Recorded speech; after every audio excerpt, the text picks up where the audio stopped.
జాగీర్ల దగ్గరికి వస్తే జాగీర్దారు sir parasites అన్నాడు నెహ్రూ. జాగీర్ అబాలిషన్ను, ఎస్టేట్స్ అబాలిషన్ను భూ సంస్కరణ రూపంలో ప్రథమ అమెండ్మెంట్, ఫస్ట్ అమెండ్మెంట్లో తీసుకొచ్చినప్పుడు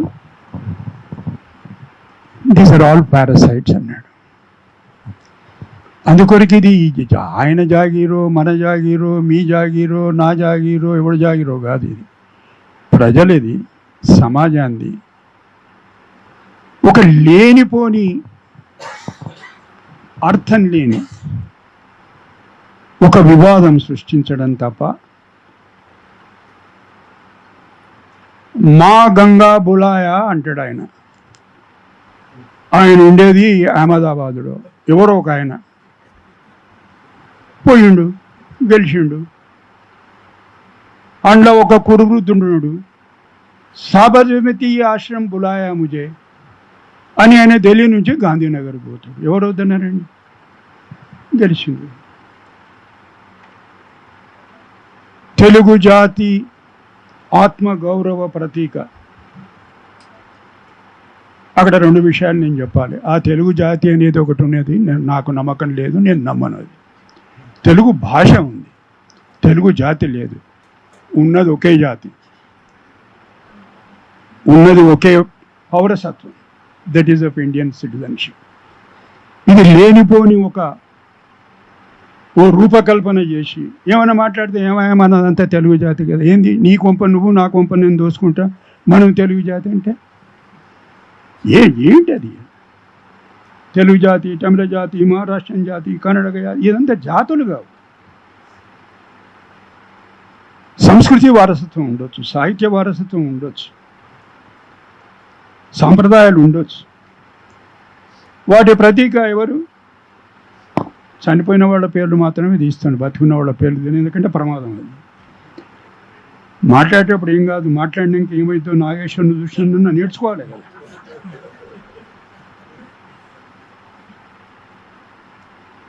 కొల్లా వెంకయ్య గారు జ్ఞాపకం ఉన్నారా? కమ్యూనిస్టులకు బాగా జ్ఞాపకం ఉండాలి. రామారావు గారు 3 కోట్ల ఆంధ్రుల ఆత్మాభిమానం, అది ఫస్ట్ సెంటెన్స్ ఆయన స్పీచ్లో. ఈయనకు ఉండి ఉండి ఒళ్ళు మండే ఉత్తరం రాశాం. ఇప్పటి నుంచి మీరు మాట్లాడేటప్పుడు ఒక కొల్లా వెంకయ్య గారిది తప్ప అని మాట్లాడండి, ఎందుకంటే నా ఆత్మాభిమానాన్ని నేను కాపాడుకుంటా. ఆయనకు ఒళ్ళు మండిపోయింది. ఇంక ఇది దిస్ ఈజ్ బికమింగ్ ఇంటాలరబుల్. ఈ తెలుగు జాతి ఆత్మగోది, ఇది ఏం గొడవ ఇది? ఆయన ముచ్చటకు 3 చోట్ల నుంచి పోటీ చేసిండు. అనంతపురం నుంచి, ఆయన హోమ్ కాన్స్టిట్యున్సీ, అప్పుడు గుడివాడన ఏదో కాన్స్టిట్యున్సీ, తెలంగాణలో ఉండేటువంటి కల్వకుర్తి. తెలంగాణ ఉద్యమం లేదు అప్పుడు, తెలంగాణ వాదం ఉంది.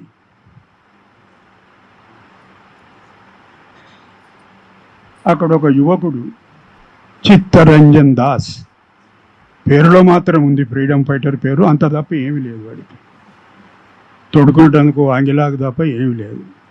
వాడి చేతిలో ఓడిపోయాడు. ఎట్లా విశ్లేషిస్తాను దీన్ని? రామారావు గారిని ఇక్కడ రావద్దని ఎవరు చెప్పలేదు. చంద్రబాబు నాయుడు గారు అప్పుడు ఇంకా పూర్తిగా ప్రత్యక్షంగా ప్రవేశం చేయలేదు. ఆయన నెంబర్ 2 ఉపేంద్ర గారు. నేను అప్పుడు హిమాయత్ నగర్లో ఉండేవాడిని. ఆయన హిమాయత్ నగర్ నుంచి పోటీ చేస్తే ఒక గౌడు, ఆయన పేరు జ్ఞాపకం వస్తలేదు, ఓడిపోయాడు. ఎందుకు ఓడిపోయాడు? ఎన్టీ రామారావు గారు ఎందుకు ఓడిపోయాడు? మహానుభావ, మీరు కూడా రండి, పోటీ చేయండి, ఆ రుచి ఏమిటో చూడండి, మీ స్థాయి ఏమిటో మీరు ప్రపంచానికి చాటి చెప్పండి. మిమ్మల్ని ఎవ్వరు వద్దన్నారు. రెండవ విషయం మాట్లాడతాను. ప్రాంతీయవాదము ఉగ్రవాదానికన్నా ప్రమాదమైంది.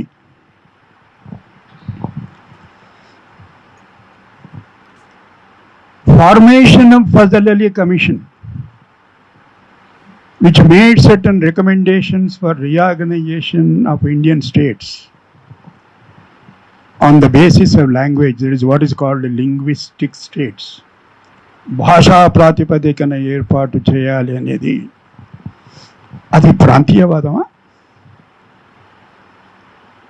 దేశ సమగ్రతకు, ఫెడరల్ వ్యవస్థను కాపాడడానికి, ప్రజల్లో సంఘీభావం పెంపొందించడానికి, ఎందుకొరకంటే ప్రియాంబుల్లోనే ఉంటుంది, ఫస్ట్ ఆర్టికల్ నంబర్ 1లోనే ఉంటుంది, India is a union of states.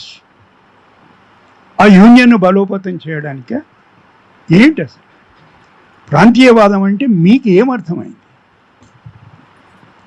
ప్రాంతీయవాదానికి అస్తిత్వవాదానికి ఉండేటువంటి భేదం తెలియదా? If there is to be only one state, I'm only coating Ambedkar, summarising Ambedkar. Hindi రాష్ట్రాలు ఇన్నెందుకున్నాయి? నిన్నగాక మొన్న ఉత్తరాఖండ్ ఎందుకు విడిపోయింది ఉత్తరప్రదేశ్ నుంచి? ఉత్తరప్రదేశ్ను విభజించి ఒక దిక్కు మధ్యప్రదేశ్, ఒక దిక్కు రాజస్థాన్ ఎందుకైంది? పంజాబ్ను విభజించి ఒక దిక్కు హిమాచల్ ప్రదేశ్, ఒక దిక్కు పంజాబ్ ఎందుకైపోయింది? ఒక దిక్కు ఇంకో దిక్కు హర్యానా ఎందుకైపోయింది? అంటే ఒకే భాష మాట్లాడే వాళ్ళకు 2 రాష్ట్రాలు లేవా? 2 రాష్ట్రాలు అయినా సరే మాదొక జాతి అంటే దానికి నా దగ్గర అయితే సమాధానం లేదు. సమాధానం ఉన్నోళ్ళు ఎవరైనా చెప్తే నేను సంతోషిస్తాను. ఉగ్రవాదం అంటే ఏమిటి? ఎందుకంటే పాకిస్తాన్ ప్రస్తావన వచ్చింది, పాలెస్టీనా ప్రస్తావన వచ్చింది.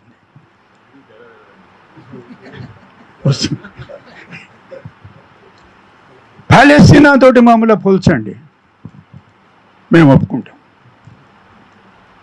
పాలెస్తీనా మీద జరిగినటువంటి దాడి జెనోసైడ్, ఇక్కడ మారణ హోమం జరిగింది అని అనను కానీ దాడి, ప్రత్యక్ష పరోక్షమైన దాడి ఎందుకు వచ్చింది? ఉగ్రవాదం ఎందుకు వచ్చింది? పాలెస్తీనా ఎందుకు వచ్చింది? పాకిస్తాన్ ఎందుకు వచ్చింది? అసలు ఉగ్రవాదం అంటే ఏమిటి?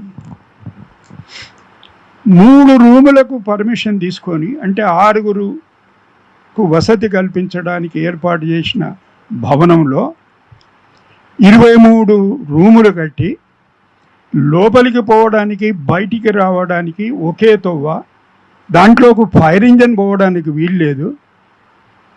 కింద భోంచేతామని పోతే 25 మంది ఖాళీ బూడిదై భస్మం అయిపోయింది. దాన్ని ప్రోత్సహించిన వాళ్ళు, దాన్ని నిర్మాణం చేసిన వాళ్ళు, దానివల్ల లాభపడ్డవాళ్ళు, ఆ చట్టాన్ని ఉల్లంఘించిన వాళ్ళు, నా దృష్టిలో వాళ్ళు ఉగ్రవాదులు. ఉగ్రవాదులు అంటే గడ్డము, సంకకు, తుపాకీ అవన్నీ అక్కర్లేదు. Systematic perpetuation of meaningless violence upon the society, that is what terrorism is. 17 ఏండ్లు నిండని వేదాంత, దీప్తి వాడి పేరు వేదాంత్, వాడు కాగితాలు తీసుకొచ్చి నేషనల్ టెలివిజన్ నెట్వర్క్లో చూపిస్తున్నాడు. సిబిఎస్ఈ ఎగ్జామినేషన్లో జరిగినటువంటి ఘోరాలు ఏమిటి, నేరాలు ఏమిటి, ఎవరు దీనికి బాధ్యులు అంటే ఒక ప్రముఖ పార్టీ విశ్లేషకుడు, వాళ్ళని ఏమంటారు కదా హిందీలో, ఏమంటారు శ్రీనివాస్ గారు, చాలా మంచి పేరు అది. ఈ అఫీషియల్ స్పోక్స్మన్ ఏమంటారు వాళ్ళు హిందీలో? అధికార ప్రతినిధి కాదండి, ప్రవక్త. ప్రవక్త అంటే మన ఏడుపుకేమో మనం ఇక్కడి నుంచి వాళ్ళకి ప్రవక్త అంటే మనకు వాడు మొహమ్మద్ జ్ఞాపకం వస్తుంది. ఆ ప్రవక్త ఏమంటాడంటే వీడు పాకిస్తానీ. మరి ఎవడిప్పుడు ఉగ్రవాది? ఆ పిల్లోడా? ఆ పిల్లోని పాకిస్తానీ ఏజెంట్ అన్నవాడా? ఎవడు ఉగ్రవాది? ఈ ప్రశ్నలు లేవనెత్తాలి, ఈ ప్రశ్న మీద చర్చ జరగాలి. ఇది విడిచిపెట్టి ఆ నాగేశ్వరుని పట్టుకొని ఇదేం గందరగోళం ఇది?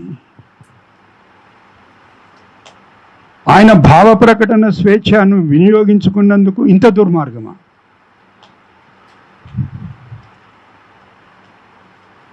ఉగ్రవాదులు ఏమిటి?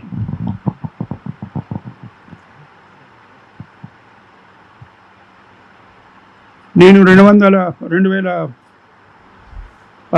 12లో ఎప్పుడో వచ్చిన సుప్రీంకోర్టు, అప్పటికి తీవ్రంగా ఉద్యమం జరుగుతున్నది. ఉద్యమంలో పాల్గొన్నా. ఆ సందర్భంగా పరాప్స్ ఎన్నో మీటింగ్లలో శ్రీనివాస్ గారు కూడా ఉంటారు. 848 చెరువులు, కుంటలు, తటాకాలనండి, కుంటల కన్నా చిన్న ఏమన్నా ఉంటే సరస్సులనండి హైదరాబాదులో ఉండేటివి. మీరు ఆ బ్లూ బుక్ చూస్తే మీకు తెలుస్తుంది వివరాలన్నీ, నిజాం దగ్గర నుంచి వచ్చినటువంటి. ఇవాళ వాటిని చెరపట్టిన వాళ్ళు ఎవరు సార్? ఒకసారి లెక్క తీతామా?